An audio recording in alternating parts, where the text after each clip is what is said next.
मागच्या 2 दिवसांमध्ये कोकणाला पावसानं चांगलं झोडपून काढलंय आणि आज देखील मुसळधार पावसाचा अंदाज कोकणात वर्तवण्यात आलेला आहे। हवामान विभागानं म्हटल्याप्रमाणे कोकणातल्या किनारपट्टी भागामध्ये वादळी वाऱ्यासह मुसळधार पाऊस बरसेल असा अंदाज आहे आणि या दरम्यान समुद्र खवळलेला असेल असं देखील हवामान विभागानं म्हटलंय।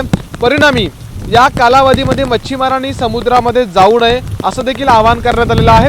याचं कारण असं आहे, साधारणपणे नारळी पौर्णिमेनंतर पारंपरिक मच्छीमार हे समुद्रामध्ये जात असतात मच्छीमारीसाठी। अर्थात साधारणपणे 18 ते साधारणपणे 22 तारखेच्या दरम्यान समुद्रामध्ये ही स्थिती कायम असेल।